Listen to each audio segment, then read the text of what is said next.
Good evening, ladies and gentlemen. My name is Ken Krawchuk. I was the Libertarian Party candidate for governor of Pennsylvania in 1998 against Tom Bridge, in 2002 against Ed Rendell. On behalf of the Libertarian Party of Pennsylvania, I would like to welcome you to the 2016 presidential candidates debate.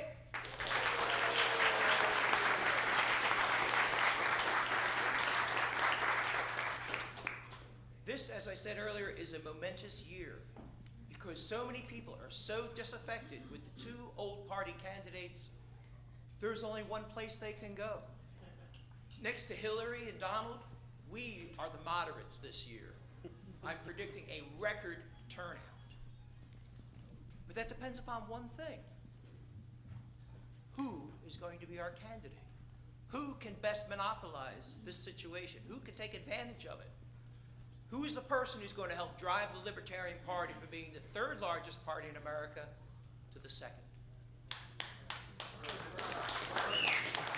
One step at a time. Tonight we will find out. I would like to introduce our moderator for the evening, Charles Perarlo. He is an inventor. He's a founder of Pivot Foods, inventing brand new food types of things. He's also the co-founder of Libertarian.com, and he's going to be leading the hard questions. Please join me in welcoming Charles.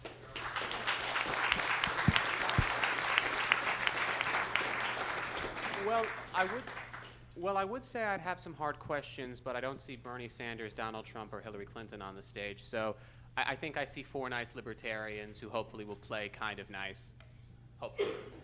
So just to set everything off, I don't think I can really make an introduction besides what Ken said, besides the fact, hey, 1/3 of Bernie supporters have decided that they don't want to be voting for Hillary Clinton.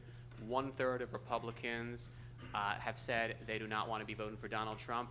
And all I have to say is, what the hell happened to the other 2/3 of the Republicans? So just to do some basic introduction, first off, we have radio host Darryl Perry. We have Governor Gary Johnson, who was also the 2012 nominee. We have Dr. Anesthesiologist Dr. Marc Allan Feldman, and then we have engineer, lawyer, patent attorney, Mark. Derek Michael Reed. Yes, you like to introduce yourself. I always use my full name. I interviewed him earlier. He loves to introduce himself, so that'll be great.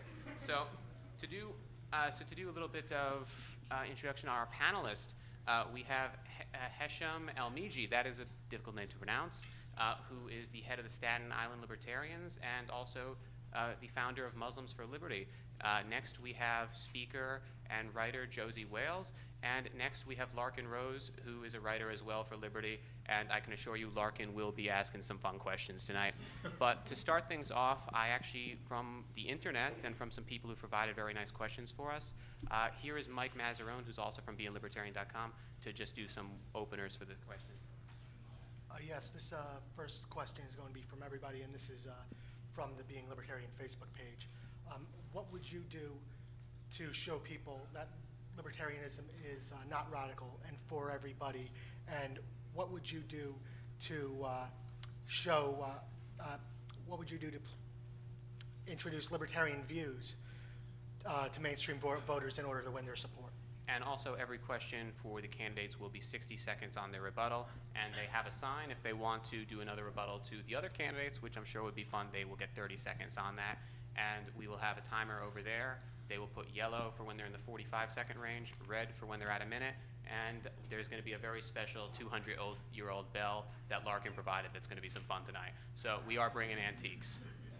Okay, so Darryl, please start with that. And the question again, what would I do to show people that libertarianism is not radical? Not radical for everybody, and how would you bring libertarian views to mainstream voters and win their support? Basically, how do you make somebody who watches The Celebrity Apprentice appreciate libertarianism? Well, first you need to get a libertarian on Celebrity Apprentice in order to get a libertarian in front of them. But absent that, what you need to do is consistently as possible promote the ideas of liberty. And what exactly are the ideas of liberty? Well, the ideas of liberty are that you own yourself and that you are in absolute control of yourself. that every human being has the same rights as every other human being. It doesn't matter where they're from. Everybody has the right to life, liberty, and justly acquired property. No one has the right to take that without cause. No one has the right to initiate force against another person without just cause, meaning that you have the right to defend yourself, but you can't aggress against anybody else. And that's not radical at all, because that's how 99.9999999% of humans interact on a daily basis. Governor Johnson. Well, very simply, I think that the majority of Americans are libertarian. They just don't know it. I've been pointing people to the website isidewith.com. In 2012, on the iSide website, I was the next president of the United States based on people being in line with what it was that I was saying. Now, this year, iSidewith has screwed up their website. I got on it the other day to take the test, and I sided with myself 90% of the time. So Maybe you just don't know yourself that well. But essentially, a libertarian is a classic liberal. I dare say that the majority of people in this country are classic liberals, and speaking with a broad brushstroke, that's being fiscally conservative and socially liberal. That's the notion of balancing the federal budget, that's keeping our spending in line, and it's reducing the size of government. Government is too big, it tries to accomplish too much, and that should be cut back. And it's personal liberties and freedoms that should be celebrated and acknowledged. Dr. Feldman? Dr. Feldman. I think that we are radical. Radical does not mean extreme. Radical means going to the root. We are not better than Democrats and Republicans. We are very different. And so is America. Americans are sick of politics being run by politicians. They don't believe them. They don't trust them. It's not that they're not saying they're not saying the right things. It's because they don't believe what they're saying. What we need to do is not to bring America to us. We need to go to them. That's why in my campaign, I'm trying not to speak so much about limited government, but unlimited individuals. Control is a zero-sum game. If we can empower the individual, we will take the power away from the corporations and the government. Thank you. Liberty and freedom. Minimum government. Maximum freedom. Tolerance. These are wonderful, beautiful words. And 90% of Americans will love them. The problem is packaging the message. When you talk about owning yourself, you lose everybody. What you need to do is to translate libertarianism into a form that people will understand and be appealed to. You then have to package that with a solution set to solve their real problems. When you can appeal to them through a message that they want to hear and solutions that attract them, you now have a winner. When people talk about balancing the budget, they got no clue as to in the insolvency problem. It's message and it's solution set. Thank you. Okay, so this question actually followed up to one of our panelists. So we decided to start with the best looking person on the stage. I'm sorry, Larkin, that's not you. Josie, you have the first question. Okay, this question is for everyone. If you become the nominee for the Libertarian Party, do you believe you have a realistic chance of being elected president? If not, is this a yes or no question? If not, what do you want to accomplish by running this campaign? Well, let me start off by saying that yes, I wouldn't be doing this if there wasn't the opportunity to win, and that is going to be the Libertarian nominee. I'm suing Our America Initiative, Bruce Fine, we're suing the Presidential Debate Commission. And so what everybody needs to recognize is that the Libertarian nominee may very well be on the national debate stage, and that can be a real game changer. Now people ask me, well, what are the chances of your winning? Well, there's 0 if you don't file, and we've filed. So that is a possibility. Outside of winning the lawsuit and being in the presidential debates, the Presidential Debate Commission has said that 15% in the polls will get you in the presidential debates. With Hillary as the nominee and with Donald Trump as the nominee, come on, if that doesn't present an opportunity to be at 15% for the third party, which is the Libertarian Party, I don't know if it ever happens.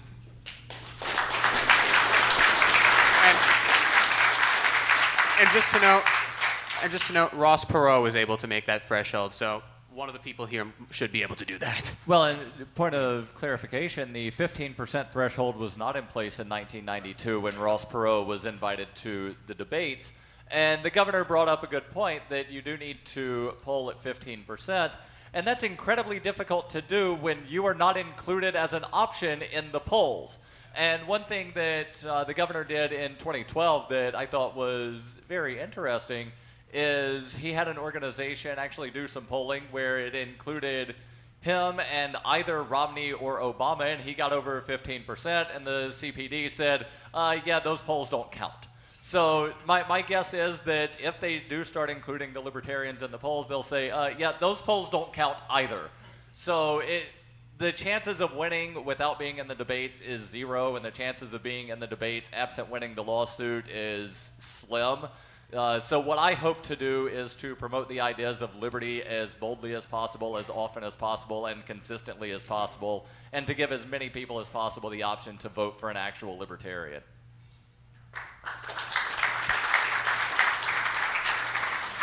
Doctor, I think we have you. I look at the Libertarian nomination as a microcosm, an example for the general election.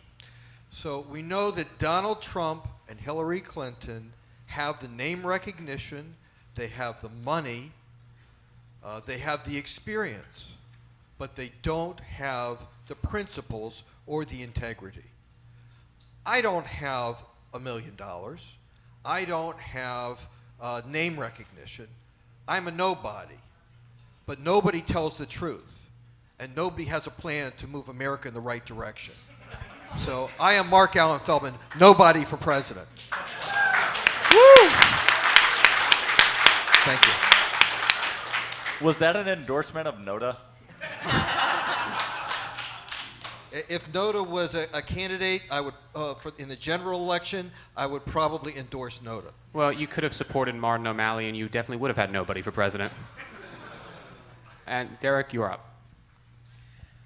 Many complain about decreasing membership, lack of ballot and debate access, party stagnation, election defeats, lack of MSN coverage, low funding, crazed fringe image.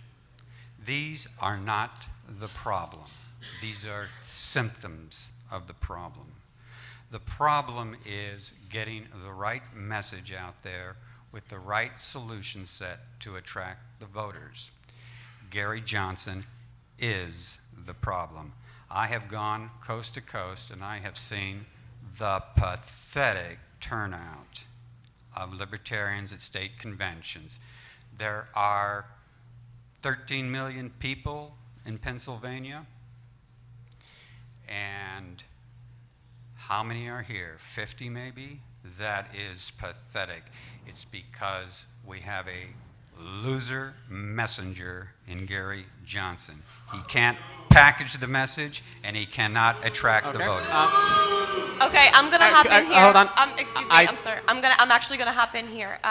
The question was, and this is again directed to all 4 of you. Obviously, excuse me. Obviously, everyone has a chance. If you win the nomination, everyone on stage, everyone on stage has a chance of winning the nomination. When you win the nomination, you win a chance of being president. That wasn't the question. Do you believe you have a realistic chance? Is it probable? That was the question. If I'm nominated, I will win. If any other candidate is nominated, they will lose. It's as simple as that. By the way, 30-second rebuttal, please. I want to thank again for inviting me, and oftentimes people compare us to the Democrats and Republican parties, but what we really should do is compare us to the socialists, the communists, the Reform Party, parties that have come and gone. And I want to thank each one of you here. We've been here since the 70s, and we're still here, and we are growing. Thank you. And by the way, I think To reiterate, the possibility exists. That's what we all need to understand. Like I say, I'm asked the question often, what are the chances? Well, the chances are zero if you don't launch, in this case, this lawsuit. The lawsuit's been launched. Just keep in mind when it comes to your picking the Libertarian nominee that this could be front and center stage. This could be the biggest game changer in American politics in the history of American politics. By the way, we are trying to keep the responses a little bit limited, so just trying to keep that under control going forward. But the next question is from Larkin, and please go. Start with something basic. What does being libertarian mean to you? Specifically, how do you define the term? And let's start with Darryl Perry. I define the term libertarian as meaning someone who subscribes to libertarian philosophy. And libertarian philosophy is that philosophy that I described earlier, that you are in control of yourself, that you have as many rights as everybody else, and that is the right to life, liberty, and justly acquired property. You do not have the right to initiate force against any person for any reason that is unjustified. Now, you do have the right to defend yourself and defend your property and defend your neighbor if your neighbor would so choose your assistance in defense, but you do not have the right or the authority to either initiate force or advocate for the initiation of force, meaning that you can't advocate somebody go take stuff from your neighbor to do things that you like. And let's go to Governor Johnson next. In 1972, I got a book, and it was a very short book, and it said, here's what it is to be a libertarian. I read that book in 1972 and immediately identified myself as a libertarian. No ifs, ands, or buts. And then the book said, if you believe in what you've just read, pass it on. So I passed it on. The first presidential candidate that I voted for as a libertarian was Bergland against Reagan the second term, because Reagan blew the lid off of deficits. So for me, libertarian has always been fiscally conservative. The notion of smaller government, less taxes, less government, less regulation, empowering you and I as individuals to be able to do whatever it is that we want to do as long as what we do doesn't negatively impact others. Speaking with a broad brushstroke, that is being fiscally conservative, that's being socially liberal. If you Wikipedia classical liberal, that's what you're going to read. And next we have the good doctor. Everybody wants liberty for themselves. The difference is libertarians want liberty for everybody. I honor the non-aggression principle as a moral and ethical imperative. But the problem I see is it's used as a political principle because it tells you what not to do and really doesn't guide you as well to tell you what to do. I proposed a second column to hold up the libertarian philosophy, and that is the positive empowerment principle, that it is our duty to maximize the power of all individuals to control themselves, their property, and their environment as long as they're not infringing on the rights of others. Thank you. And let's have Mr. Reed next. The Constitution does not speak to liberal values or conservative values. It speaks to liberty values. The two parties have concentrated totalitarian, socialistic, fascist power in D.C., enslaving our countrymen as tax mules, perpetual debtors, and state dependents. With theory aside, you look at the practical realities. Any individual who desires increase in liberties and freedoms in their lives from the power concentration in D.C., I would consider libertarian. I paint a much broader brush. I am looking for a big tent party and not a narrow spectrum definition in theory. And so I would appeal to 90% of Americans with my practical perspective. Thank you. Thank you very much. And the next question goes to Hesham. Candidates, the slogan of the Libertarian Party is the party of principle. Do you think a Libertarian candidate for president and for any office can sacrifice a principle or more of liberty for gaining a few more votes? And let's start off with our last nominee for this one, Governor Johnson. Well, first of all, I think it's important to keep your eye on the ball, which is the principle. I say that's Z. We're at A. Let's keep our eye on the ball, which is Z, which is principle. But in that context, and having served as governor of New Mexico for 2 terms, it was always my mode of operation as either a signer or a vetoer of legislation. And by the way, I may have vetoed more legislation than the other 49 governors in the country combined, so this was a pretty skeptical process on my part. I had thousands of line item vetoes, but all of that said, I always gauged everything on, okay, we're at A, we want to get to Z, but you know what? If I'm presented with D or E or F, I'm signing off on it because it's making things better. So in the context of the party of principle, yeah, that's who we are and that's who we want to be, but we're going to make things better. We're going to always sign on to making things better. And the next I'd like to ask that to is Mr. Reed, because you've had quite a bit to talk about regarding principle. The president swears an oath to uphold the Constitution, defining a federal government with 50 sovereign states. He must operate within that confine. The idea is to allow the expansion of liberties within the context of federalism, and that means federal powers and state powers. You address increases of liberties and freedoms with respect to the Constitution, which is the body of law under which the president works. Theory is great, but practical solutions must be addressed and solutions fashioned within the constitutional framework. I'm capable of doing that. None of the other candidates can. Thank you. Mr. Perry, please go. So if we're at A and we want to go to Z, and Z is absolute liberty, then as a libertarian candidate, we should always advocate for Z. Should we accept D or B or even W as a step towards Z? Certainly, but we should never advocate D or B or W or even Y. We should advocate for Z. We should advocate for total liberty, every issue, every time. And next up, Dr. Feldman. For a libertarian to win the presidency will require a revolution. But revolutions happen. Revolutions are drastic changes in the way people think. Revolutions always seem impossible before they happen and inevitable afterwards. Yes, we have a chance, but it's not going to be by compromising. Before Barack Obama became president, I was concerned that he had a set of principles that were dangerous for America. After his first term, I felt much better because I realized he had no principles at all.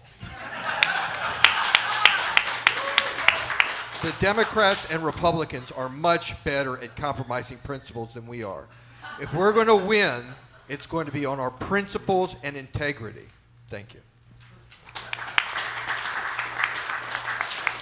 Thank you, and now we go to Josie with the next question. In the interest of time, and because Mr. McAfee is not here, I'm going to pass this question and let Larkin go. Okay, Larkin, get ready, set, go. All right, we hardly ever hear actual philosophy in political debates, so brace yourself. Isn't democracy itself, where the majority assumes the right to vote to force its will on the minority, contrary to the non-aggression principle? And doesn't that mean that running for office reinforces the idea that whoever gets the most number of votes has the right to rule? And I think Can that I the best answer this I think first? the best person to answer this is you for first. So your faults on your definition of democracy. Democracy is not the majority ruling over the minority. Democracy is a minority ruling over the majority. Because you don't have a majority of people showing up to vote, and even if you did, you don't have a majority of those people that are actually voting for what they're getting. So you have a plurality controlling the majority. So yes, democracy absolutely is antithetical to liberty. The reason that I am running for office is not to get elected, but to spread the ideas of liberty, and to do that as consistently as possible. Governor Johnson. Well, something that most Americans don't understand is that we are not a democracy. Under a democracy, the majority votes themselves a raise, and you end up bankrupt. Now, we are pretty well modeling, actually, a democracy where we are voting ourselves in into a raise, and it's unaffordable, and that's the position that we're finding ourselves in. But we are a country that's governed by laws, so we are a republic. We're a country governed by laws, and those laws are the Constitution. So we are a constitutional republic. We're not a democracy. Amen. Dr. Feldman. Well, I may be the only, I don't know if I'm the only philosophy major up here. Democracy is not the rule of the majority. Democracy is rule by the will of the people. If 60% of the people want something done and it's done, that's only democracy for the 60%. It's not democracy for the 40%. If everyone gets to keep their money and spend it the way they choose to, that's democracy. Philosopher and doctor people. And if I can just add, we're a democracy when it comes to electing our officials. That is what we do democratically. And to respond to the governor, we used to be a government, a country ruled by laws. We're now an oligarchy. We are ruled by multinational corporations and wealthy special interests. We have a representative government, but they do not represent us. We can change that. And I'd also like to give a little bit of a moment for Dr. Feldman, the first candidate ever to commit just to only allowing people to donate up to $5. So I think he deserves a little bit of applause for that commitment and that dedication there. But the next question but please, Mr. Reed, please go. I'm the only candidate that requires a minimum donation of $2,500. I will not take, I will not take someone's last dollar when they're having trouble paying rent and buying food. No, thank you. The philosophy, the principle, the theory is nice for ballroom discussions or barroom discussions. The practical reality of administrating a government must come into play. Our founding fathers did the best they could and set forth a constitution which is a federalism with individual states where majority votes rule, and of course they necessarily would therefore do violence over the minority. But it was and is still today the only practical solution in administrating government. Thank you.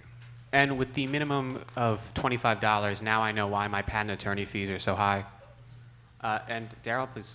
So there's been talk about constitutional republic, and there's a country that has written in their constitution equal right in all spheres of state and public activity. They recognize the freedom of speech, press, religion, assembly, association, petition, and even the right to travel and the right to privacy. That country, North Korea. You can cite that, or you can go source that yourself, Chapter 5, Section 65 through 75 of the North Korean Constitution. Yes, they're a constitutional republic, but those people aren't free by any stretch of the imagination, and neither are we. Kim Jong would be very unhappy with that statement. But next up, we move on to general libertarian principles. And Hisham, you have the first question on this. Candidates, do you believe the involuntary taxation is legitimate and moral, and why? Involuntary taxation is legitimate and moral, and why? Mr. Perry. Absolutely not. No one has the right to take from someone else without consent. And that means that it doesn't matter if everybody in this room agrees to take the governor's shoes or his car or anything else. It doesn't make it right. And just because people get together and call themselves a government and vote to take people's stuff, it doesn't make it right. All forms of involuntary taxation are theft and should be absolutely abolished. Well, the shoes the governor have look very comfy right now, but I think he's up for the next question. Well, I am advocating eliminating income tax, eliminating corporate tax, and by doing that, you could also abolish the IRS. Back to the earlier question, I think there is a silver bullet to what's happening in this country. There are a couple of silver bullets. One is term limits. I think that if you limited individuals to the amount of time that they could serve in office, that they would do the right thing as opposed to whatever it takes to get reelected. And then if there were no IRS, if there were no corporate tax, if there were no income tax, pink slips would get issued to 80% of lobbyists in Washington, because that's why they're there, to garner their special favors. Your question, I know, is philosophically, are taxes okay? I will tell you, if you don't pay your taxes, as principled as it might be to not pay them, if you don't pay them, you're going to end up in jail. And so I would pay them. That's not to say they're right, but that's the reality. Dr. Feldman, you're up. I would say that all taxation is theft, whether it's voluntary or not. And the reason is, the worst theft is when you deceive people into thinking that what belongs to them really does not. If you can convince people that their property belongs to someone else, then you can get it to give them up voluntarily. That is the worst type of theft. I hear from Bernie Sanders talking about what government should do with the government's tax money. It's not the government's tax money. It's your money. It's my money. The silver bullet is to demonstrate that we should control the tax money. How do we cut taxes without hurting people? We do it through my silver bullet, which is the balance and credit plan. Balance the budget and keep it balanced. And number two, change all charitable deductions to dollar-for-dollar tax credits. If you don't want to send $1 to the IRS, you don't have to. You can support the country the way you decide. And the doctor clearly has some remedies for people feeling the berm. So next question, so please, Mr. Reed, you're up. When you're running for president, you have to swear to uphold the Constitution, and that means the federalism with respect to the federal government and the state government. They cannot operate without some funding. The idea is to have the simplest tax regime possible so as to maximize liberty and freedom of the people. And with respect to that minimum oppressive tax regime, you would still need a downsized IRS. When people talk about abolishing the IRS or balancing the budget before solving insolvency, they are simply pandering and have no clue of the economic realities facing the country. Thank you. The Libertarian Party, the party where you go when the other parties are saying how high taxes should be, we talk about should we have taxes. So, and on that encouraging note, Josie, you have the next question. Okay, this is a tough one. Kinsella's not here to weigh in on this, so it shouldn't take as long. But very briefly, what is your view on the concept of intellectual property? And I think having a patent attorney, Mr. Reed, you should go up first for this one. I have spent 15 years interviewing the top scientists and engineers in this country. You need an incentive for people to expand the treasury of knowledge with their inventions and writings with a limited period monopoly. This goes back, I believe, to the 17th century, and it works. Inventors are motivated by the monopoly that the patent grant gives them. If you take that away from them, there would be no incentive to work 24/7 to come up with the new invention. And people who buy products covered by inventions, they see the royalties increase of the products, and they complain. But that product wouldn't be there unless the incentive was embedded in the first place. 17 years is an appropriate length for a monopoly, and it works to incentivize inventors. Thank you. And I think to get a different opinion, Mr. Perry, you should go next. When Henry Ford created, or I guess streamlined, the automobile, production of the automobile, he was not able to patent his techniques. He was not able to patent the final product that he created. And well, about 20 years later, I don't think anybody is thinking the automobile is going away because people can't patent it. The idea of intellectual property is completely absurd because it's not only claiming that you own a product that you invented or created, it's claiming that you own every derivation of said product, even if somebody has the idea at a completely same time in a completely separate setting. And it also claims that you own the brain waves and the neurons of someone else who has the idea and tries to use it in a similar way. Ayn Rand was completely wrong on intellectual property. And next up, let's have Dr. Feldman answer this question. As I'm a physician, I've been in practice for about 30 years. I've seen huge changes, and I'm aware of the history of medicine. I would say that nearly all of the advances of medicine, the new techniques, the new any of the new things that physicians do are not intellectual property. We don't do it because we want to make money at it. We do it because we think it's going to make things better for people. And I think it's also true in technology. Howard Aiken, one of the early computer founders, said, if you have a new idea, don't worry about people copying it. If your idea is any good, you're going to have to ram it down people's throats. Something new is exciting, that people will do it. The question shouldn't be, is intellectual property a good idea or not? The question is it a proper role of government? The answer is no. And Governor Johnson, you're next.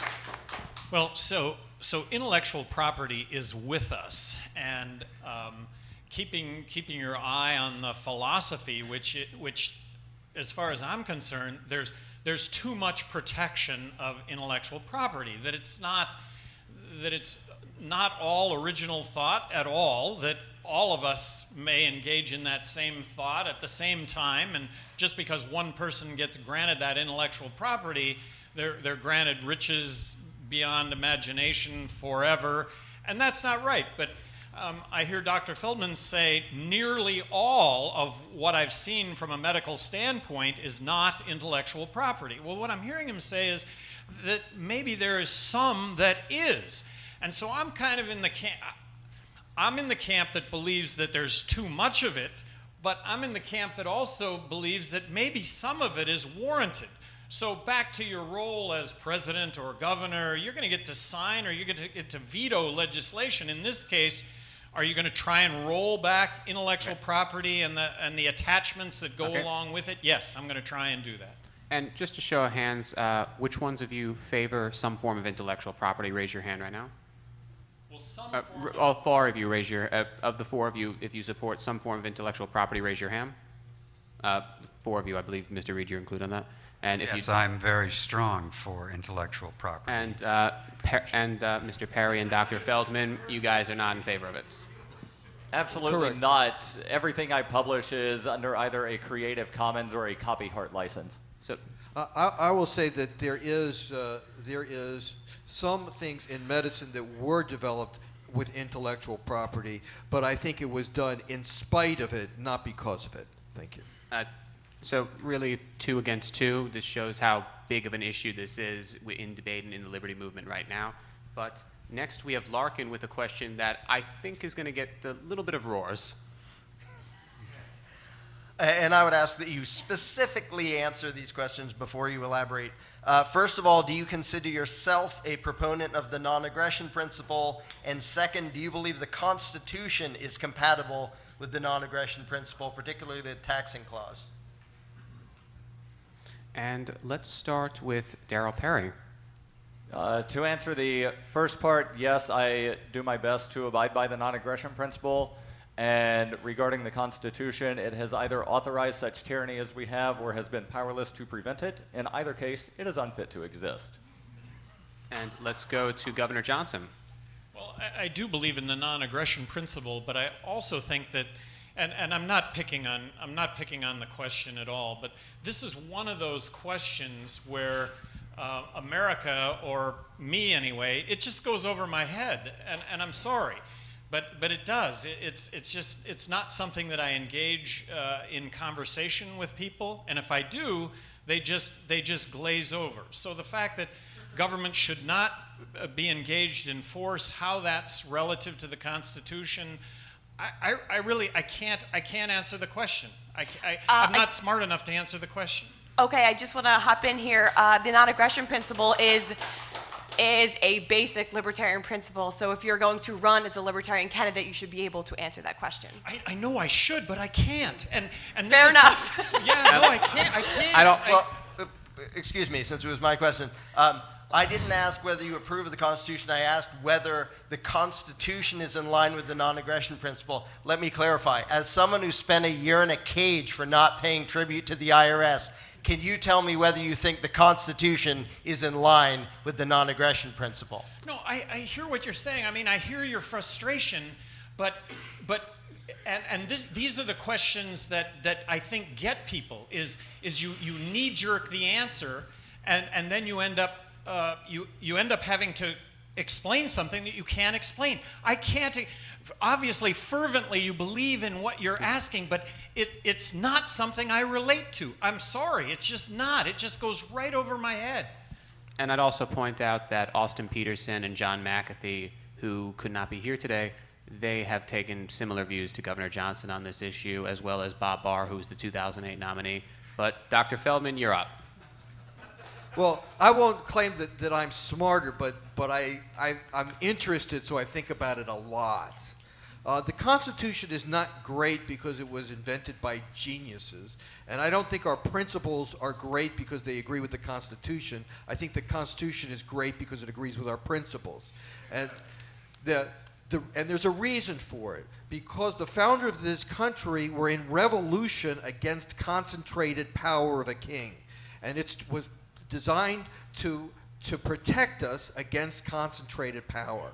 And the reason it fails isn't because of the Constitution, it's because of people ignoring the Constitution or trying to twist it into something it is not. The Constitution says our government only has the right to pass laws that are necessary and proper. Now, I don't want to say that which group should be able to get the government to choose. I think we need to take powers away from the government one at a time. I don't want to tell the government, leave us alone. I want to tell the government, relax, we got this. And Mr. Reed, you are up for this one. I think you're excited to be up for this one. Of course, taxation, a forcible taking under threat of imprisonment is an aggressive act against the people. The practical reality is that governments need to be funded, and they need a revenue stream. The idea is to minimize government, and so doing, minimize that aggression. No, I would not advocate eliminating all taxes. I would minimize government so as to reduce the oppression under practical realities. Thank you. Please go. Just a quick rebuttal. I would say I agree that government needs a revenue stream, but I hope we could also keep them to a $5 maximum. Well, and we were all such fans of Abraham Lincoln, so So let's see. We're now moving on to political policies. So the wonks in this room might have a little bit more fun. And Hisham, you're going to start again with this one. So this one should be a little bit easier. It's about the economy. Who do you think, if you have the power to fix everything, who do you think should be issuing and regulating U.S. currency, and how? And I think for this one, we're going to start with Mr. Reed. The Federal Reserve System is the epicenter of corruption in the country and the wealth transfer from the 99% to the 1%. One of the first things I'll do is transfer the Federal Reserve System from a private entity under the Department of the Treasury and break that cycle of corruption. I would also eliminate the national debt and the use of fiat currency. I know how to do it. It's actually been done 600 times in history without failure, and it's really pretty easy if I don't get myself shot by the banking cabal for trying to take away trillions of dollars that they suck out of the people every year. But it can be done. I know how to do it. I will do it. And that will be a very attractive magnet to the people that will help rally the masses to the Libertarian Party for our victory in November, which is guaranteed by me. That's a big guarantee. And Dr. Feldman, please go. People talk about our government being $20 trillion in debt, but that only looks at what the government wants you to see on the balance sheet. Look at the fine print. The $20 trillion in debt does not include $200 trillion in assets in offshore energy. It doesn't include hundreds of $trillions in land, like most of the state of Nevada. It doesn't include the present value of future taxation, which is at least in the hundreds of trillions of dollars. If we look at the assets, our government holds and controls more than $1 million for every man, woman, and child in the United States. It's no surprise why we have billionaires who want to be president. They want these assets. They actually don't want to control America. They want the assets. As soon as they get them, they're willing to let us be free. We need to stop it. The Federal Reserve is one of the ways of basically manufacturing new stock in our country and giving it away to the banks for free. It must end. Governor Johnson, please. Well, I think it's a rigged game. It's absolutely a rigged game, and I would sign legislation abolishing the Federal Reserve if given that opportunity. I think that those functions that the Federal Reserve serves could be done through regional banking. And when it comes to our currency, I would love to be able to sign legislation authorizing competing currency, which I would love to have a currency based in commodity. Now, this is very complex, and I wouldn't want to put the government in charge of how that would work, but if you had a commodity-based currency, keep in mind that you'd be going to the gas pump to buy gasoline, which would be a commodity that would be changing by the second.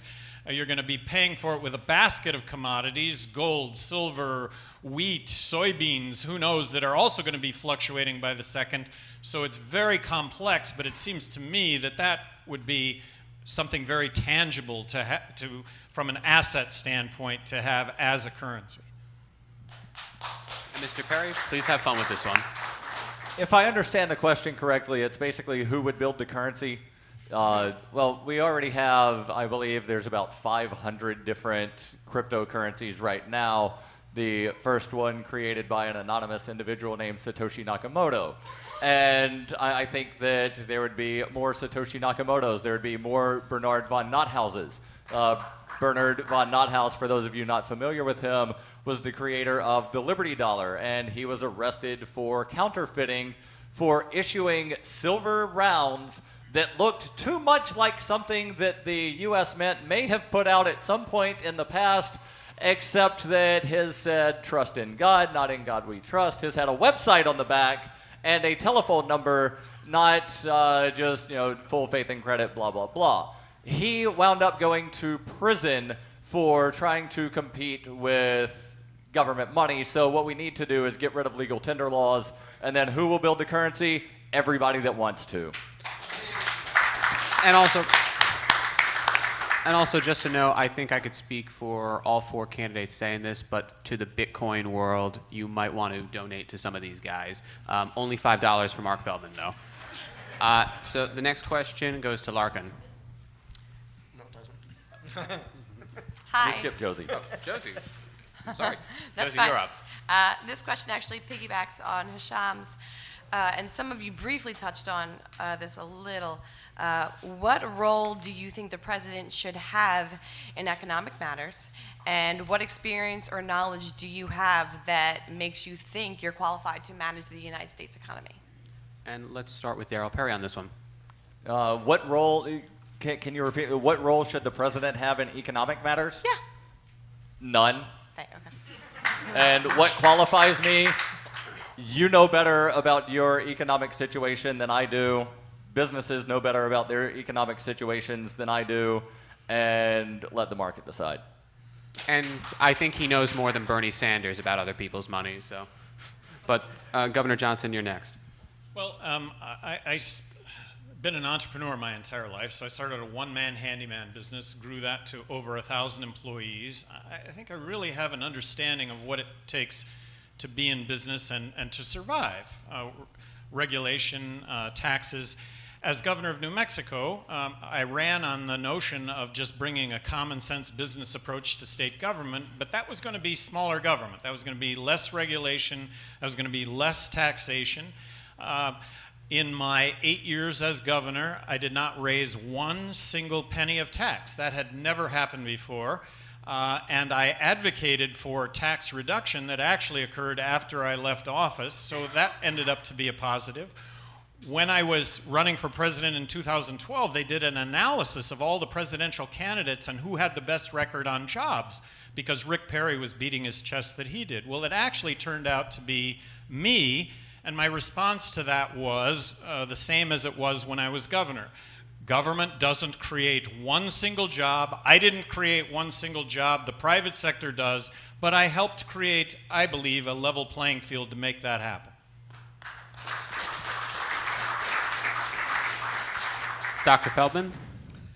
I do have a master's degree in health finance and management in the Department of Health Policy and Management from Johns Hopkins, but it's a question of what is the role of the president, and it's the president does have a lot of power under the Constitution. It's basically the president is the chief executive officer, the chief operating officer of the United States. It's his job to keep the government going. The president does not answer to the Supreme Court or to Congress. The president answers to the Constitution of the United States. And I think that under the Constitution, we can shrink our government down to what is necessary and proper, which I'm sure includes giving speeches and giving out medals. Other than that, we'll have to look at. But my balancing credit plan is something which is implementable at the executive level. One of the first things I would do, first day in Congress, I have a balanced budget. I will get delivered to Congress. They can pass it. They can pass another balanced budget. I will sign it. Or they can do continuing resolutions. But if there's no balanced budget, I will put across the board spending caps on every federal agency. Not a single dollar will be added to the debt. Mr. Reed? Every time you hear a candidate start off with balancing the budget, I know right away they got no clue. They don't know what they're talking about. The president should implement, and I will, knowledgeable about monetary history, banking, finance, markets, will resurrect capitalism so that there is a viable economy. And that means preventing the Exchange Stabilization Fund from rigging the currency markets, the FOMC from rigging the stock markets, the Federal Reserve from rigging the bond markets. I will reinstate capitalism for the people to engage in enterprises they deem fit to spur economic prosperity in an economy that is founded on capitalism. Thank you. And Dr. Feldman? A little rebuttal. It's not hard to balance the budget. I wouldn't be running for president if I didn't think I could balance the budget. I looked into it. You can go to a website, Council for Responsible Federal Budget, crfb.com. But Here's how you do it. The Democrats have already published proposals that cut the deficit in half by cutting money that goes to special interests that support Republicans. The Republicans have proposals that cut the deficit in half by cutting money that goes to special interests that support Democrats. Be bipartisan. Take those cuts, you have a balanced budget, and already every single cut is supported by half the government. One thing I'd like to follow. Marc Feldman would be my Secretary of the Treasury. There's a treasury in anarcho-capitalism. No, I want to do one little thing on that. A lot of people have said, if you get rid of these special interests, a lot of them are tax loopholes, probably about 80%. Wouldn't that just be a tax increase to some extent? Like if you were to get rid of the loopholes on, let's say, Walmart, Hillary Clinton's company, wouldn't that just raise their taxes if you were to get rid of some of their loopholes? I think everybody should have loopholes. That's my plan. I think we should let everybody reduce their taxes to zero if they want to support their fellow man in their own ways. So no, companies are under a financial obligation to make money. If they're donating money to political campaigns, it's because they get far more in return. It's good business. We need to end it, and we end it by stop voting for it. We need to take money out of our political campaigns. Our parties need money. Our candidates need votes. And dollars don't vote. And I think just a quick one-word question for everybody. What would be the Mr. first Reed thing wanted you'd to cut? rebuttal. Oh, yes, Mr. Reed. The naivety to me is astounding. If you attempt to balance the budget and pull that heroin from the economy, you will slam the U.S. economy into a death spiral, and that will do nothing more than accelerate more and more deficits into an endless trap of complete and utter economic ruination. These candidates have absolutely no clue. Thank you. So with that, I just have one word question. What would be the first thing you would cut if you were President of the United States? Mr. Reed, quickly, one word. What would be the first thing you'd cut? The first thing I would cut, I'm not quite sure that I would cut anything. My purpose will be to kill the fiat dollar, and that involves devaluating it way beyond the Federal Reserve has any concept of doing. At the same time, I would be buying mines and mints and restocking the Federal Reserve. That was a bit over one word. bullion Dr. Feldman. To go through a transition. I apologize. It's more than one word, but I would cut our expenditures on prison by pardoning 10,000 nonviolent drug offenders on my first day in office. Governor Johnson. You're not going to be able to balance the budget without taking on the entitlements, Medicaid and Medicare, which I think can be done with a heart and can be done and absolutely provide for a safety net that there are those that I think genuinely need. That would be also entitlement Medicare, which would be health care for those over 65. I think you devolve that to the states. And military spending. And balancing the federal budget, if everybody takes it on the chin by 20%, if you're looking at a 20% reduction in military spending, that's only going back a few years to achieve that. So there's a dialogue that needs to go along Mr. with Perry, this. And what is your Wacer first thing? passes one word. Everything. I knew he was going to get one word. I knew he was definitely going to get one word. And Hesham, you have the next question. Okay, so just a caution regarding time. We're getting into heavy questions later, so let's try to keep time in mind. What would you do as president to rein in the power of the executive branch? Let's see. Let's go with Mr. Reed. The first thing that I would do is eliminate a military dictator in the executive office. I would define red lines. If they are breached, I would report to Congress and follow the Constitution that the Senate should dictate to the president whatever intervention is desired by the people that controls the Senate. So I would reinstate the Constitution. And how about we go with Mr. Perry next? I believe the question was, what as the executive would I do to rein in the power of the executive? Well, I would start by not issuing executive orders to expand the power of the executive. I would then follow that up by vetoing any legislation that expands the power of not just the president, but any executive authority or executive office that is overseen by the president. So when Nancy Pelosi several years ago said, "We have to pass the bill to find out what is in it," she wasn't lying. She was telling the truth, because what the Patient Protection Affordable Care Act did was it gave the Secretary of Health and Human Services basically unfettered authority to write regulation that had the force of law. The Secretary of Health and Human Services is under the executive branch. So that bill and everything else that allows bureaucrats to write rules that have the force of law would be vetoed. If anyone else on the stage would like to do their Nancy Pelosi imitation, here's your chance. But Governor Johnson, you're next. Well, reining in executive power, to me, starts off with not getting ourselves involved in any military conflict without congressional approval.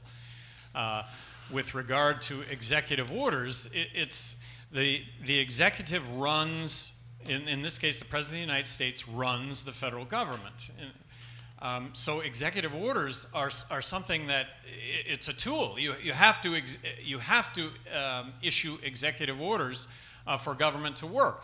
Now, if you're in favor of smaller government, if you're in favor of less taxes, if you're in favor of individual freedom and liberty, you're going to love the Libertarian nominee and what they issue when it comes to executive orders.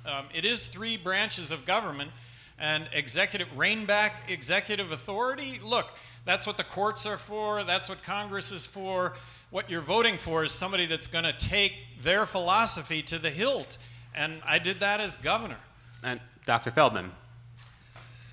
The President of the United States, with his executive power, holds the keys to the shackles that Americans are in. And doesn't make us more free to give up those keys. We have to use them. The way to rein in executive power is to transfer the responsibility and authority for those powers from the executive branch to the individual Americans. Let the president be very, very powerful for what he's responsible for, but make him responsible for much, much less. For example, in terms of immigration, which we may speak about, I favor allowing every single American, as a benefit of citizenship, to be able to sponsor refugees. If you can take them, you can sponsor them, you can be responsible for them, you should be able to take them. If people think we should take more refugees, ask them, how many do you want to take? That's the answer. And Governor Johnson.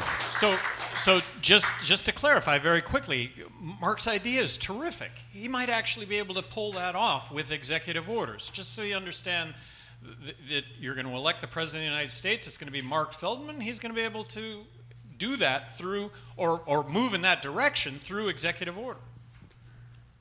And Josie has the next question, and I think this is going to be a very popular one with the audience, so every candidate should open up with a yes or a no to this one.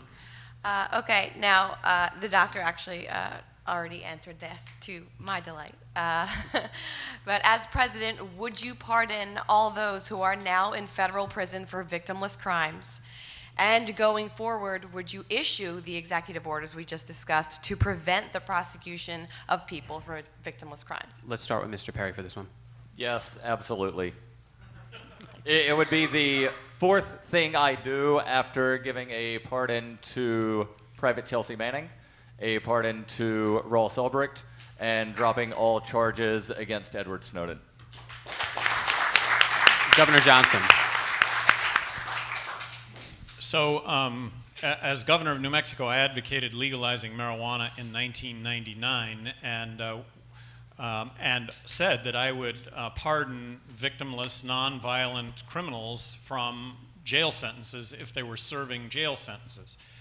I pardoned a handful because there were only a handful that were in prison, in state prison. That's where I learned that the majority of prisoners in federal prison, over 50% of the prisoners in federal prison, are there because of victimless, nonviolent drug crime. So as President of the United States, this is something that I issued in 2012, I would engage in a process of pardoning all those criminals of victimless, nonviolent crime. It's a great untold story of the prohibition of alcohol that happened after alcohol prohibition was repealed. And Dr. Feldman.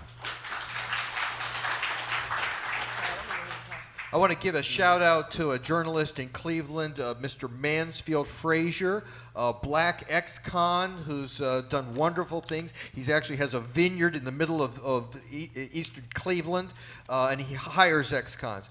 And he told me this. He said, you can't just let them out. A lot of the nonviolent criminals are in prison for a reason. It's because they don't have the social structure, they don't have the controls to help them survive on the outside. To just pardon them and send them on the street is not doing them a favor.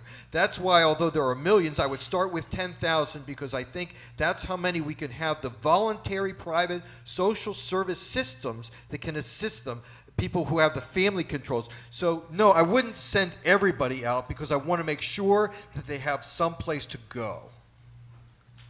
Mr. Reed.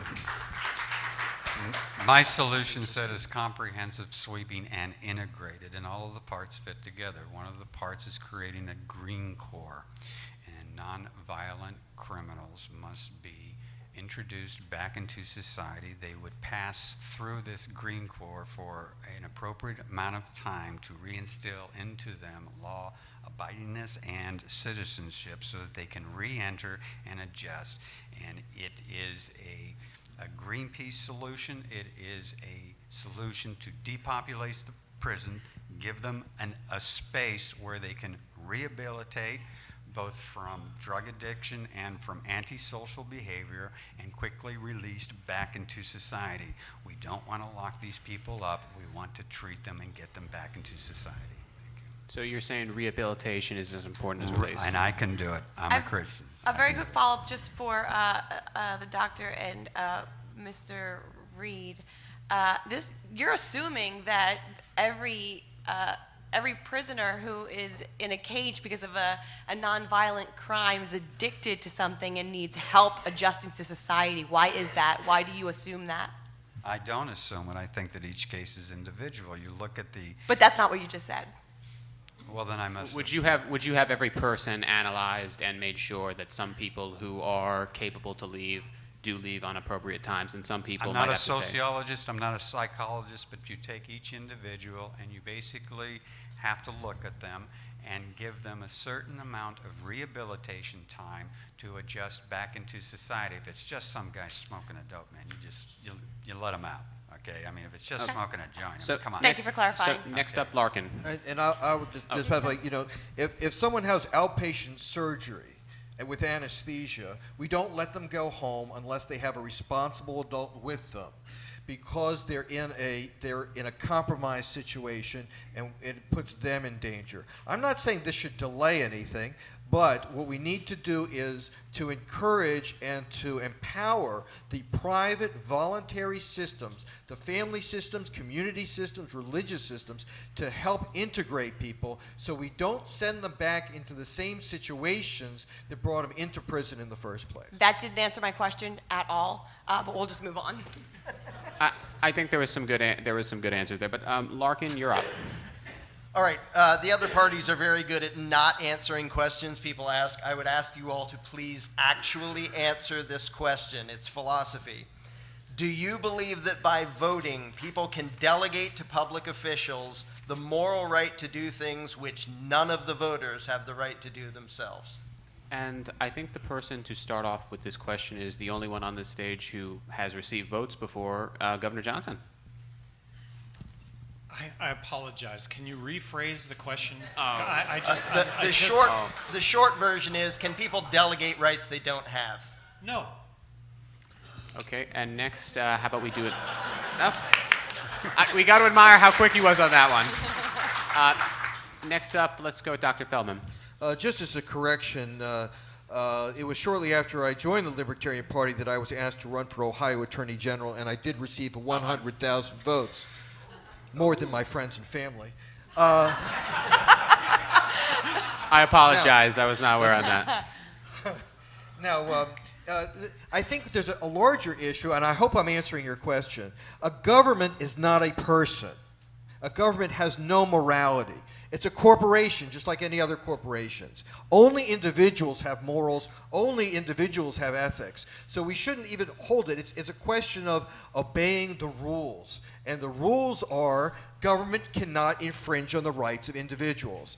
The Second Amendment is not there for target practice or hunting or even self-defense. The Second Amendment is part of the Constitution because the right of the individual is supreme over the power of the state.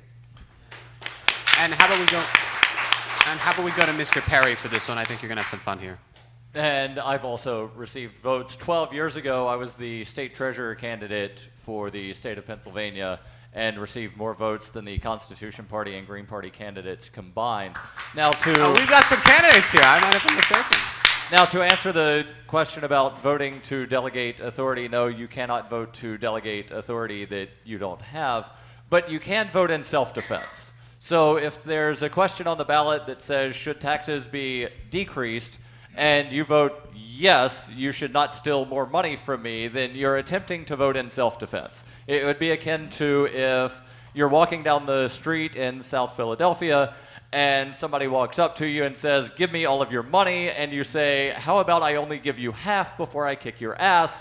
Are you then legitimizing the theft? And I would say absolutely not. You're attempting to negotiate in self-defense. And let's have Mr. Reed on this one. The Constitution is the defining instrument for all presidents. If you get into theory, you're going to lose the electorate. The Constitution sets forth a representative government for the administration of that government. You can get into the philosophy all you want, but you've got to look at the practical realities. Amen. And that is a representative government. You understand is that I was a lawyer for 25 years and had to live my life in shame being called one. Now I'm going to be a politician. I just can't win. Is it a step up? Yeah. All right. Now we are going to move on to foreign policy. And, I think we're going to be a lot better than what you see in the GOP debates when it comes to foreign policy. So, Hesham, you have the first question. Thank you. So the issue about philosophy is we would like to know from you, what is your philosophy in executing your office? So that's why those questions were heavily on philosophy. And this one is actually also in philosophy. So the U.S. Bill of Rights applies only within the jurisdiction of the United States. Do you believe, is your personal philosophy, how you're going to apply it, that those principles and rights that Americans should have, also everybody else in the world should have, not through force, but is that your philosophy? And I think we should go with Mr. Reed for this one first. The Constitution defines rights for American citizens, not for everybody in the world. They get to decide for themselves what kind of rights and systems of governments they desire. It's not up to the U.S. government to enforce rights upon them or take them away. This is more of a philosophy of rights, not the military type of intervention. But I do have a vast knowledge base on geopolitics and military concerns. And I read the Libertarian Party platform, and I saw the word world, and I thought to myself, I thought they're running for the U.S. president. I thought this was a U.S. political party, and there does seem to be some concern about foreign rights. It's their business, not ours. Just for 10 seconds, would you close down Guantanamo Bay? I would find an alternative to it. Close down. First of all, I would unite the Russians to solve the problem to eliminate Dr. Guantanamo. Feldman. I would just wait because that question actually has come up, but you have that on your list. No, I did not have that on the list. No, that was just a quick follow-up because kind of like human rights in general. But yeah, maybe Dr. let's Feldman, not do please. that anymore. I'm sorry, could you repeat the question? Your question. Oh, so the U.S. Bill of Rights has principles and give For rights. the U.S. versus the world. Correct. Yeah. I am not an isolationist. I just believe in dropping tourism, education, philanthropy, and free trade on other countries instead of bombs. We have a duty as Americans to help our fellow human beings wherever they are, but it is not a proper role of government. I believe that I will tell people that I am a supporter of Israel. I have family in Israel. It would take me a long time to explain it. However, the correct amount of foreign aid to Israel is zero. I would end all government foreign aid. I would end all government foreign aid, and Israel is a fantastic place to start. I suppose he just couldn't go with Lindsey Graham and send apple pie and nuclear weapons. Governor Johnson. Well, so we've grown up with the United States Constitution and the Bill of Rights, and we've come to maybe perhaps take it for granted, the rights and the freedoms that we do have. But golden rule, do unto others as you would have others do unto you.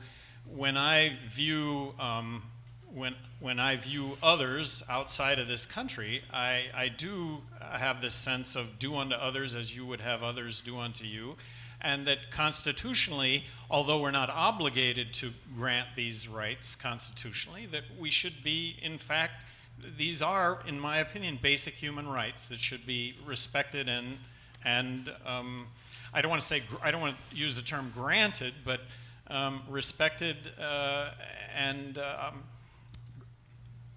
administered, if you will. Mr. Perry. Every human being, regardless of where on this planet they were born, has the same rights. The question is to what extent various governments recognize those rights. And in this context, I would say that the rights that are supposedly recognized in the U.S. Constitution should be afforded to everyone that finds themselves under the supposed authority of any agent of the U.S. government. That includes people that are being held as prisoners of war by the U.S. government. So the people that are being held in Guantanamo or other secret CIA prisons, they should have the right to a fair trial. They should have the right to the evidence against them. They should have the right to a jury if they seek one. Unfortunately, the U.S. government does not seem to be wanting to grant those rights or recognize those rights. Thank you. A quick follow-up here. Do you believe that every human being anywhere in the world is of equal worth? Yes. Yes. Yes. Yes. Thank you. Where we got that cleared up. Okay. Josie, you're next, and you have a very popular question this election cycle. Okay, this yeah, this one is important to me. Now, well, and I'm sure a lot of people, are you in favor of welcoming into the United States refugees from all war-torn countries, especially, well, not especially, but including Syria, seeing as it's such a hot-button issue as of late? And let's start off with Mr. Perry this time. Absolutely. What I'm not in favor of is the government welfare program that's currently used to bring the refugees in. But I welcome anybody into the United States as long as they can get here using private funding and not using force or threats of force. Governor Johnson. I would just echo that completely. That I know a lot of talk right now is about Syria and what is the level of refugees that we should accept from Syria. As President of the United States, I think it would probably take about 4 or 5 minutes with the expertise that would be at the table to understand what our fair share would be of those refugees.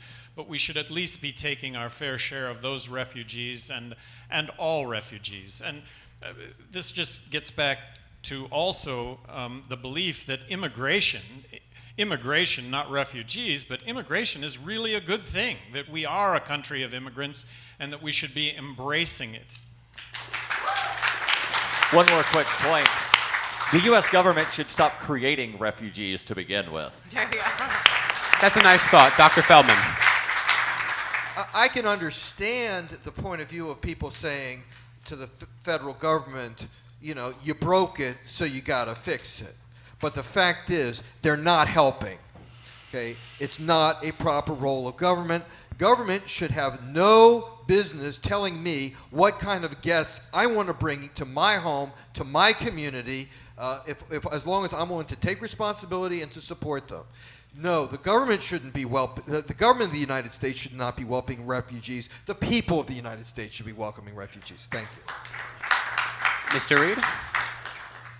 The American Indians were wiped out. We had a civil war, 150 years of race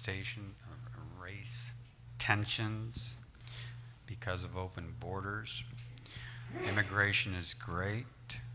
We must limit it to allow new immigrants time to assimilate into a culture of democracy, freedom, liberty, and it takes them time. The problem is not Sharia law. It's the acclimation, assimilation into an American culture. The American government has no vested interest in importing refugees per se. The Russians are playing the Shia, the U.S. is playing the Sunnis, causing problems. Yes, you could say we're causing the refugee problem, but generally immigration should be limited for purposes of assimilating new immigrants properly. Thank you. Unless any of the panelists would like to do any follow-ups to that, because there was a lot of interesting words there. Larkin, you have the next question. Okay, my next question is really just a specific example of what Hisham just asked. Assuming that you oppose warrantless home searches here in the U.S., do you have the same opinion of U.S. troops in foreign countries doing random door-to-door searches of people's homes, purportedly looking for insurgents? And that should go to Mr. Reed to start off with. Red lines must be articulated and specific, and that is basic fallacy of our inept State Department.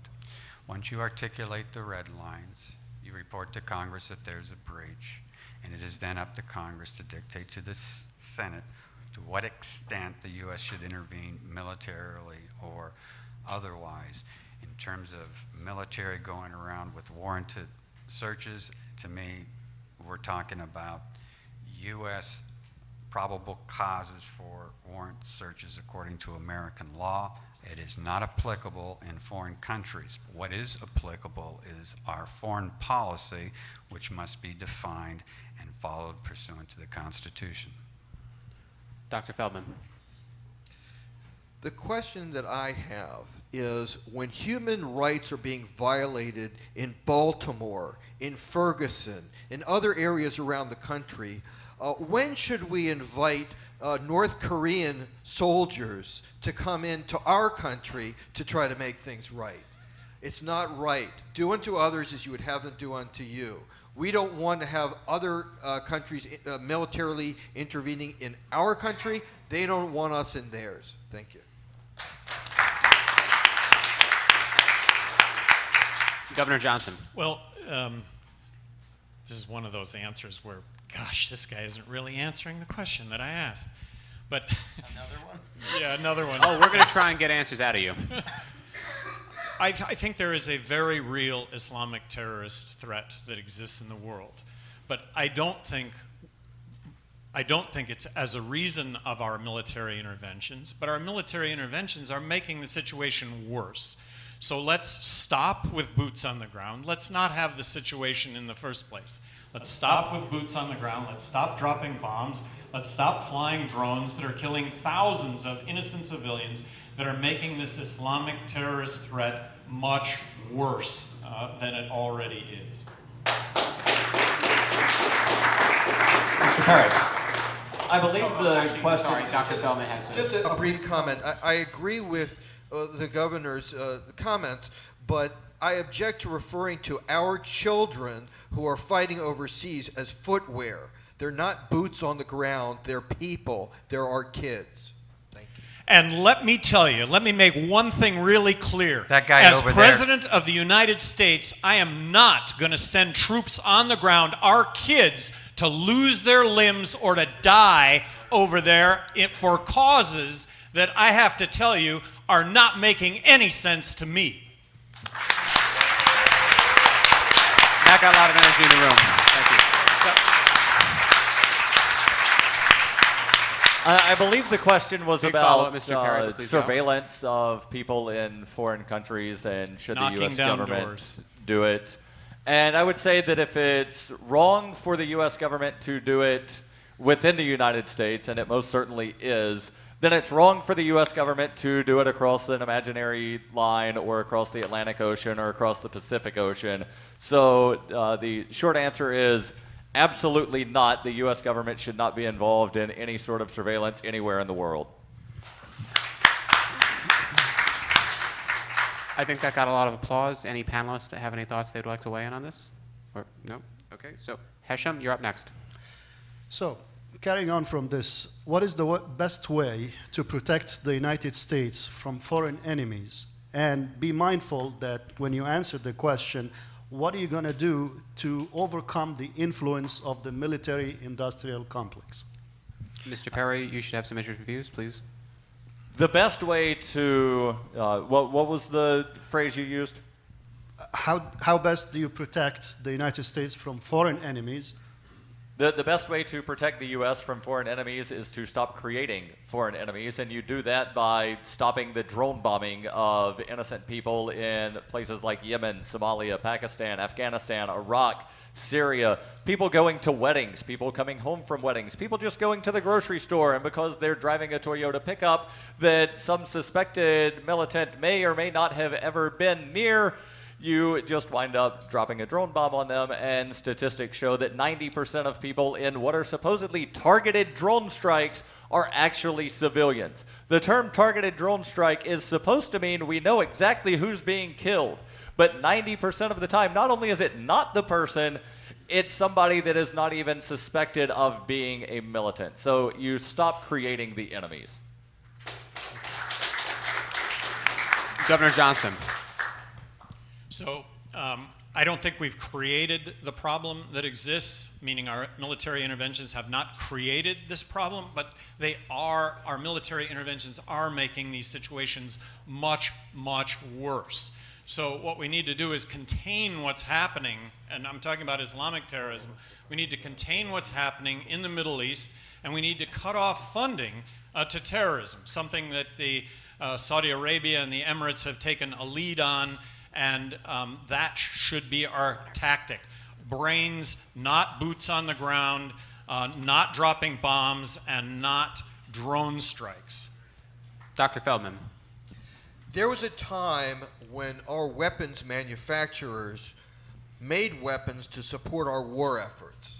Now we manufacture war efforts to support our military industries. Very good answer. Eisenhower warned us back then.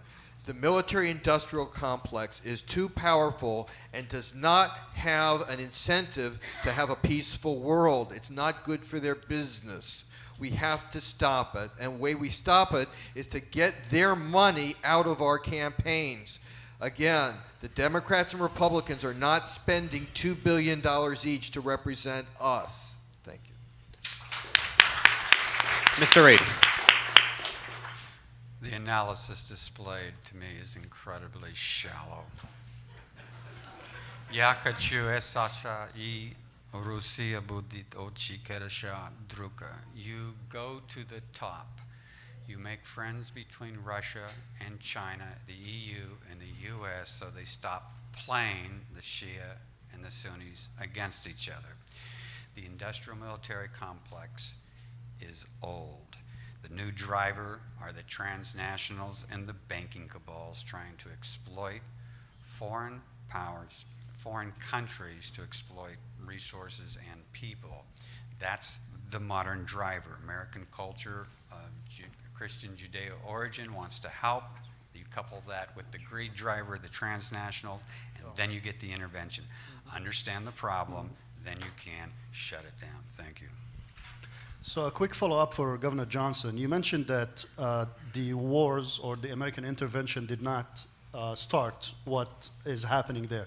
Are you aware that the CIA funded and planned the coup in Iran in 1953 to overthrow Mossadegh, who was elected democratically, in order to make BP take over the oil of Iran, and things started from then? I'm going to take your word for it. No, it's documented. That's what Yes, it's documented. It's now declassified. Mr. Reed would also like to answer that. You're not like that, please. I'm sorry, my name is Mr. Reed.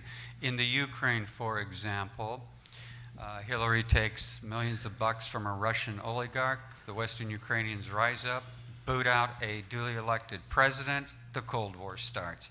You've got to watch out for the greed of the transnationals and her Spectra Foundation that is driving a lot of these problems under the surface. Thank you. And Josie, you have the next question. Okay, very quickly now, Governor Johnson, that you've been made aware that the government has created a lot of problems overseas. Do you retract your answer that we in quotes, are responsible for a lot of the terrorism and anger at the United States? Well, I think that the roots of this go back further than 1950. It was just a yes or no question. Do you believe that in some way, shape, or form, now that you've been made aware and you said that you take his word for it, will you retract your answer that the United States government / military-industrial complex is not responsible for terrorism in any way, shape, or form? No, I'm saying we're making it worse, but the origin You're of talking it. around it.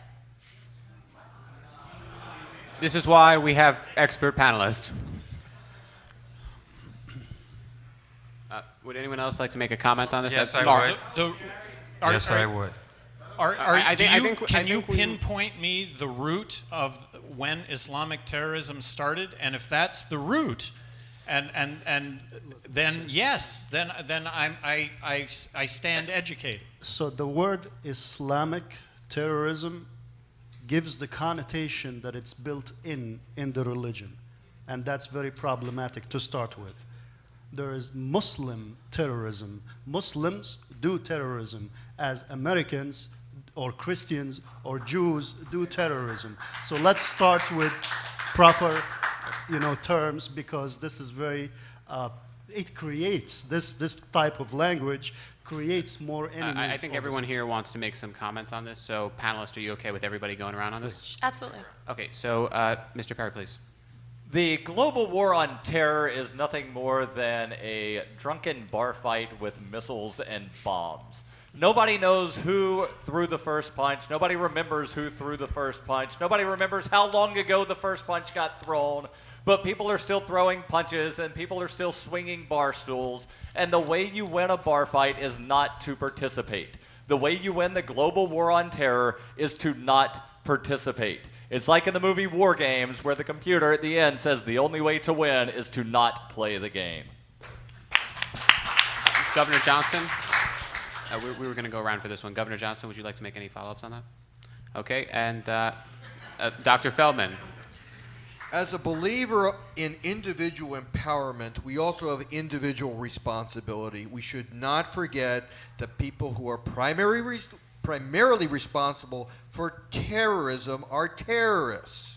Now, the people who are responsible for fomenting terrorism are the people who are responsible. But we can't take responsibility. We should not absolve anyone of the responsibility for what they do. How to fight terrorism is to recognize its power and to take it away. The power in terrorism is causing terror. If we're not afraid, if we look at this objectively, we can avoid it.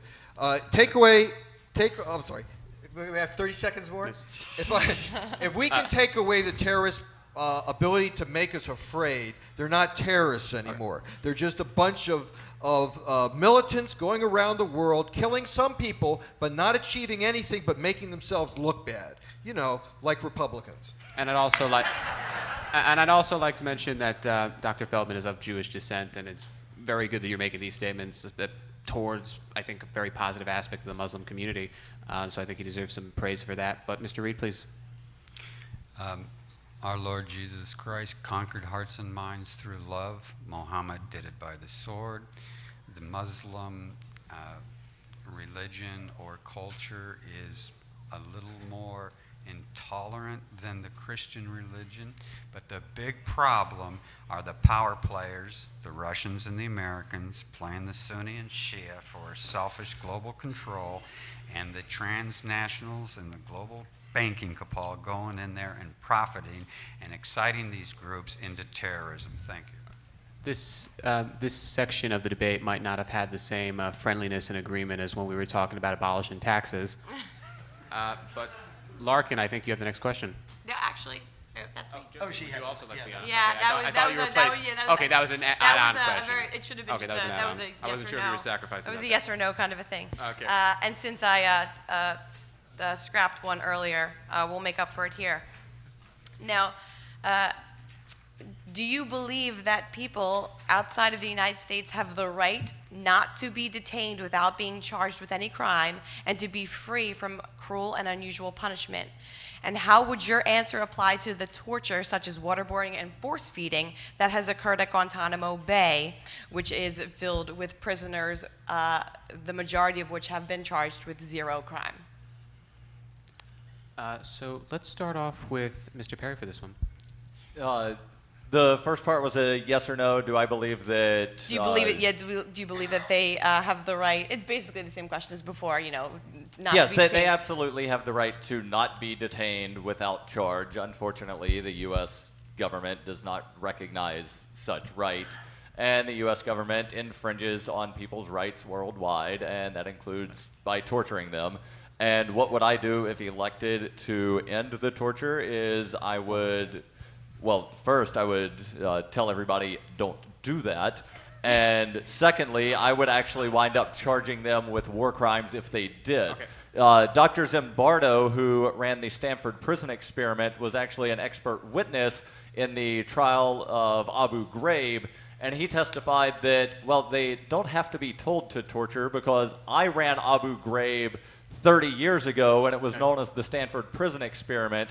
If you give people vague instructions, they will do horrible things. So you have to give them explicit instructions not to wind up torturing. Governor Johnson. Well, this is an example where, as President of the United States, you could issue an executive order that there will be no more torture. And that is an executive order that I would issue, and that there wouldn't be detainment without being charged. And let's also understand that this is very complex also. What I faulted Obama on when he came out and he said, look, I'm going to close Guantanamo, and it still hasn't been closed. Well, the reason is that there are individuals in these prisons that if returned to their country of origin, they would be killed if they were returned to their country of origin. And yet we're not, there should be due process. There's not. That's what I wish he would have engaged in. But he never acknowledged that Guantanamo exists for a problem population that has to be dealt with. If Guantanamo gets shut down tomorrow, you're still going to have that situation. I would act to resolve that we do offer a due process, something that is not happening and it's not being proposed by Obama Dr. currently. Feldman. Short answer. Rights, yes. Torture, no. Next. Guantanamo. Close it. Close it yesterday. Now, the next question is this. What do we learn from this? Don't listen to me. Everything I tell you could be a lie. Okay, we're all running for office. We say things that you want to hear. But so don't pay attention to it. Use your brains. Use your resources. Find out your own information. Look at where people are getting their money from. How could a community organizer, a black fellow from the south side of Chicago who promises to close Guantanamo Bay, 8 years later it's still going? Why? Because he's a politician. Don't listen to him. Follow the money. And next up, Mr. Reid. Yes, I believe that all human beings should have a certain level of liberty and human rights. The play has always been people wanting more liberty and freedom, governments wanting more control.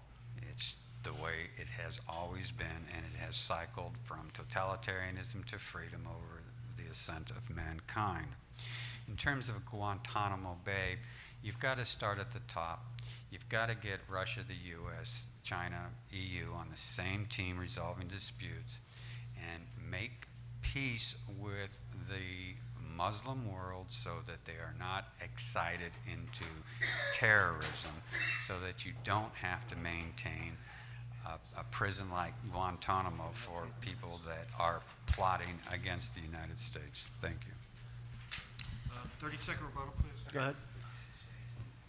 Derek, it's not a cycle. From the dawn of man to today, there has been an inexorable movement towards increasing the freedom of the individual, because that is our natural way. When we went from clan warfare to feudal lords to kings to constitutional republics to whatever we're going to see in the future, there has been a growing and growing empowerment of the individual. Libertarianism isn't just possible, it's inevitable. But we need to do what we can do to expedite to happen now. Thank you. Mr. Reed. 5 seconds. So apparently we are more free today than we were in 1776. Black people, yes. Women, yes. For the vast majority of the population, yes. And but we're not as free as we're going to be. So due to some time constraints, we're going to do one more question until concluding statements. Larkin, you have the final question on this. Should we decide who gets the last one? Archie, Just a second. We'll they're- decide who gets the last. panelists are having some fun, so all admire the candidates right here. Governor Johnson wore some interesting shoes, We as have you one can see question below. left, so yeah. Okay. That's because he is running for president. And you have, and you have, and you and Mr. Reed both have some very nice glasses, and Mr. Perry, you have some very nice buttons. So you're all very snazzily dressed Thank today. you. And what do the buttons say? Hold on, say that again. What do the buttons say? Well, I have one that says Guns and Weed, which is an excellent documentary if you've never seen it. I also have a Darryl W. Perry for President pin right above that. I'm wearing a Silk Road pin in honor of the political prisoner Ross Ulbricht. I have my Libertarian Party Life member pin below that. On the right side, I've got a Bitcoin Not Bombs lapel pin and a pin for the And Shire I believe Society. our moderators have the final question. Thank you. This is for Governor Johnson, but I would like also to hear everyone else. Some pseudo-experts and hate mongers have been promoting fabrications and stereotypes about Islam and Muslims since and even before 9/11. Governor Johnson, you made some statements about opposing Sharia and banning the burqa, which is an article of clothing that some Muslim women wear. Who advises you on these matters? Where do you get your information from? And since Sharia is that important that you've been talking about it a lot, can you just name maybe the 5 foundational maxims of Sharia? Before I seeing that you were on the panel this evening, I actually Googled, and I would ask everybody in here, just Google Sharia law versus the U.S. Constitution. And what you're going to find is that it's the antithesis of the U.S. Constitution. Can you give an example? Women's rights. What about it? That women are not granted the same rights under Sharia law. That's absolutely false. I would just ask you all to Google what I just said and read what So who comes up. advises you, Governor? Who advises you on these matters? Where do you get your information from? Google? There's also a YouTube video you can find on Google that says that I have been disappeared. So, I mean, we can Google anything and find anything. 30-second rebuttal. Well, you're you'll talking be up about the next for this. antithesis of the U.S. Constitution. So penalties allow for death for being gay, for example. No, sir, that is wrong, and I asked you for a meeting to discuss this. I think that and we never can happened. organize this after the debate, but we are on a tough schedule. Well, I would love this- to have but that this is- meeting. I would this- love to this have is that an meeting, but this is important what's issue. happening. It is Excuse an me for a important issue, second. but we are on a tight This is schedule. an important issue. If you are a libertarian candidate, how could you call for banning something to start with? Well, first of all, banning the full burqa when asked the question, it was a mistake to ban the full burqa because what you'd end up with is you'd end up banning Thanksgiving Day parade with Mickey Mouse in it because they'd be wearing a mask. You could charge me because I'm wearing. But my reason behind it was to make sure that the woman behind the full face burqa has not been beaten up because of the allowance of that. Okay, I think we're occurring. on tight schedule, so Mr. Reed, you. would you go next for this question? Mr. Reed, please. I'm not an expert on the Quran. I do know one thing. Every single Muslim that I have ever met have been wonderful, stand-up people. They've been here a while. They've assimilated into our culture, and I love every one of them. Just bring them in at a reasonable pace, give them time to assimilate, and we can all live together very well. Thank you. Dr. Feldman. Well, I think I've always been a supporter of Gary Johnson. He's the only presidential candidate I ever voted for. However, this whole ban the burqa Sharia phobia is one big shovel-ready project. However, I understand it, and I can see it, but it's a question of not having enough information. And sure, you can Google the Quran and versus the Constitution, but you can also Google Not the Quran, Sharia law. or Sharia law versus the Constitution. But you could also look at fatwas against theocracy. There are very strong sects within, especially I believe it's the Shia, who believe that religion does not belong in politics. Religion is to purify yourself and not to be involved in world affairs. And these are the people who are the opposition for a lot of the theocratic rulers trying to take control in the Middle East. We are not helping by attacking them. Thank you. Mr. Perry. There's a Muslim maxim that says there shall be no coercion in deen. Deen is generally translated to mean faith, meaning that you cannot coerce someone in matters of faith. One could look at the Old Testament of the Christian Bible, they could look at the Talmud, they could look at the Torah, and you could find things that are absolutely horrible. If I were to wear a cotton wool blend shirt under Levitical law, I should be stoned. If not stoned as in smoking weed. It's wool and linen, actually. If I were to grow multiple crops in the same field, then there are penalties for that as well. So you could look at any religious text and find horrible things. Regarding Sharia, just like the Levitical law, only applies to those that consent to live under that, and it does not apply to anyone else, and there is no coercion in deen. Thank you. I think that with the Muslim community, we do not want to be in the Libertarian Party, Donald Trump. So I would ask everybody here to just say to the Muslim community, you are welcomed, you are respected, you are free. Would everybody be willing to do that? You are welcome. You are, what was the? Respected. Respected. Everything he just said, I've got a horrible You are short-term free. memory. Everything he just said, I completely agree with. And this is for the 10 million Muslim Americans who have one of the lowest crime rates in the world. Yes, and I encourage you to look into the Muslims for Liberty. It's a wonderful organization. Governor? As Americans, we absolutely respect freedom of religion. No ifs, ands, or buts. And when it comes to Muslims practicing their religion, we absolutely, categorically support that. Dr. Feldman.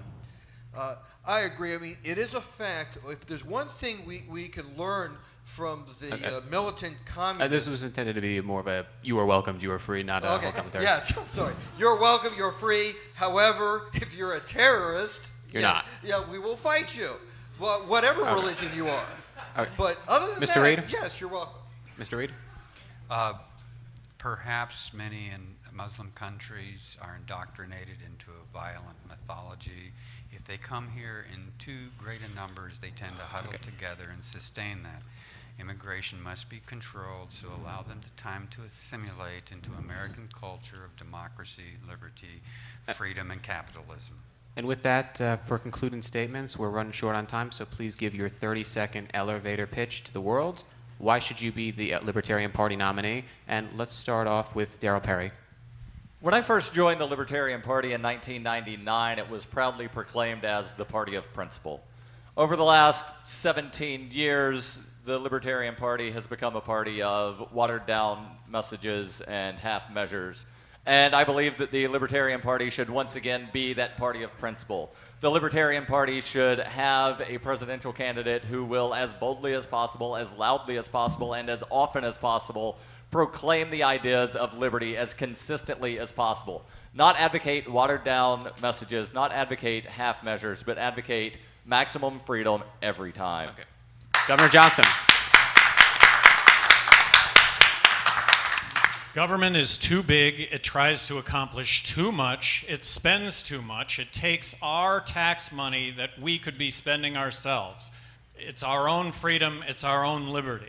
We also have an erosion of civil liberties in this country. We need to stand up for individual freedom and liberty and the notion that you and I can dictate our own futures as long as those futures, as long as our actions don't harm others in any way whatsoever. Dr. Feldman.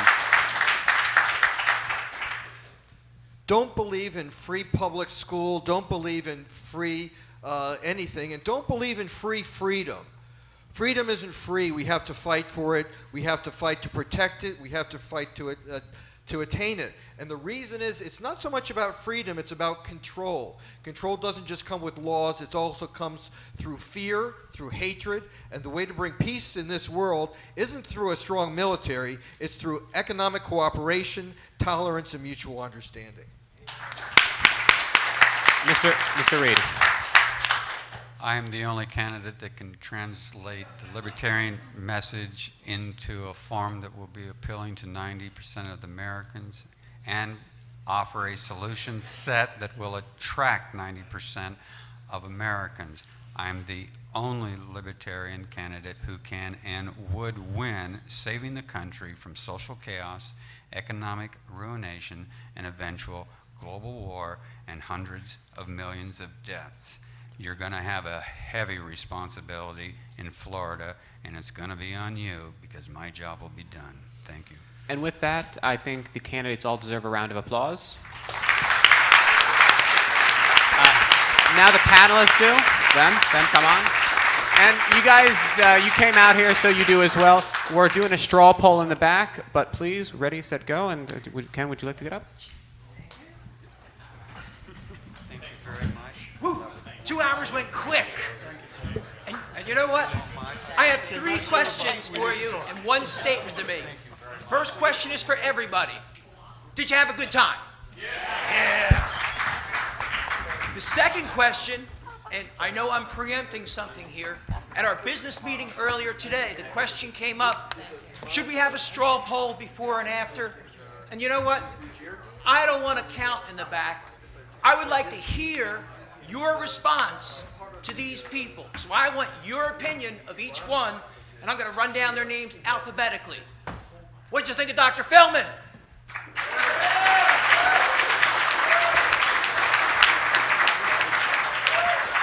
What did you think of Governor Johnson?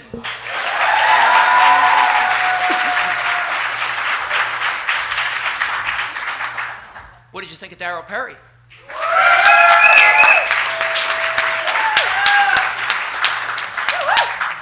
What did you think of Mr. Reed?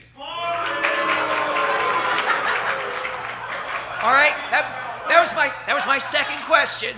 Now I have a third question, but this one is for the benefit of the panelists. Then I have a question for you. How many of you are going to the National Convention? How many hands? Let's raise them high. There you go. Okay, they're my 3 questions. Now my announcement. This is the Libertarian Party of Pennsylvania. Thank you for participating, but it doesn't end here, because down on the first floor, if you face the main desk, off to the left in the Whitman room, the Montgomery County Hospitality Suite we're down there. We're going to continue this discussion. Everybody who's on stage, come on down. We want you there. For the rest of you, we're asking for a $15 donation if you can afford it to come on in. We have some fine beer. Who likes IPAs? We have fine conversation. Typically, we go to about 3, 4, 5 in the morning, so if you have to go do something in the room, come on back down. This is our 19th year at the Libertarian Party of Pennsylvania, doing our hospitality suite. Please come join us. I have some questions of the panelists, so it's going to be a good time. So let me close out the program. On behalf of the Libertarian Party of Pennsylvania, thank you for coming. Thank you for participating. Thank you to our panelists, but especially thank you for the candidates.